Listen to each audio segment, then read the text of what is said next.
होलिका दहन की अग्नि में हर चिंता खाक हो जाती है, दुखों का नाश हो जाता है और इच्छाओं को पूर्ण होने का वरदान मिलता है। बुराई पर अच्छाई की जीत के इस पर्व में जितना महत्व रंगों का है, उतना ही होलिका दहन का भी है।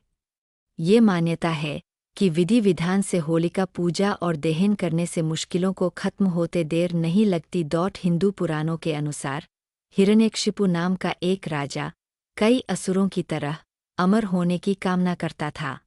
इस इच्छा को पूरा करने के लिए उन्होंने ब्रह्मा जी से वरदान पाने के लिए कठोर तपस्या की।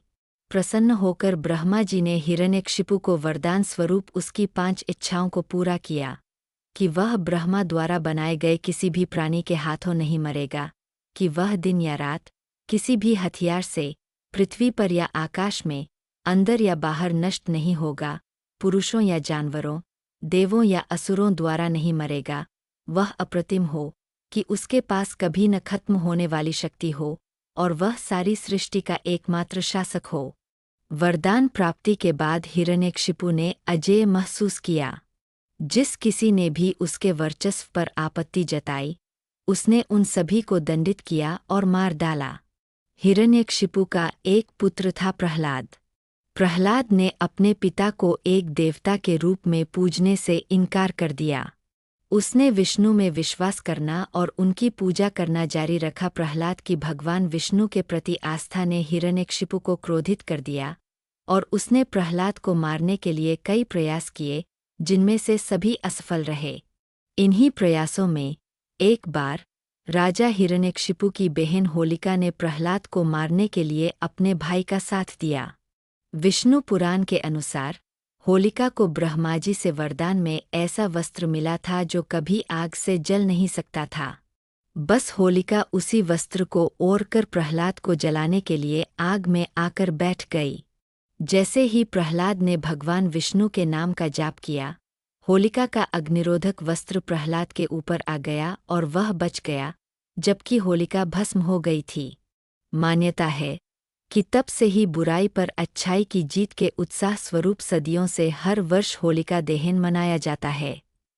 होलिका दहन की कथा पाप पर धर्म की विजय का प्रतीक है।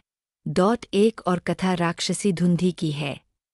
रघु राज्य की राक्षसी धुंधी भोले भाले लोगों और विशेष रूप से छोटे बच्चों को परेशान करती थी।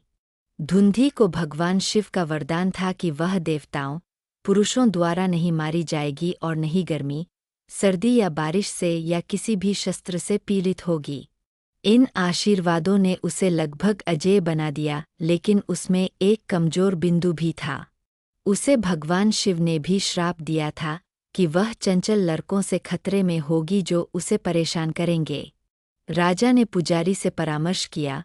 उन्होंने बताया कि फाल्गुन को शीत ऋतु समाप्त हो जाती है और ग्रीष्म ऋतु का प्रारंभ हो जाता है। धुंधी को दूर भगाने के लिए यह उपयुक्त समय होगा। समय आने पर गांव के साहसी लड़कों ने उससे हमेशा के लिए छुटकारा पाने और उसे गांव से भगाने का फैसला किया। लड़कों ने लकड़ी और घास का ढेर इकट्ठा किया, उसमें मंत्रों से आग लगा दी, ताली बजाई, आग के चारों ओर चक्कर लगाने लगे।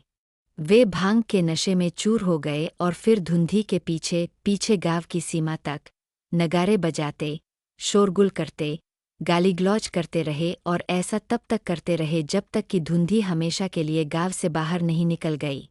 गालियों की मार ने उसके मन की स्थिति को बर्बाद कर दिया। वह भीतर से कमजोर और असहाय महसूस कर रही थी। यहाँ पर भी बुराई पर अच्छाई की जीत के प्रतीक के रूप में होलिका दहन की प्रथा प्रचलित हुई। आज भी इस मान्यता के सम्मान में लड़के होलिका दहन की रात ढोल नगारे बजाते हुए, शोर करते हुए होलिका दहन का पर्व मनाते हैं।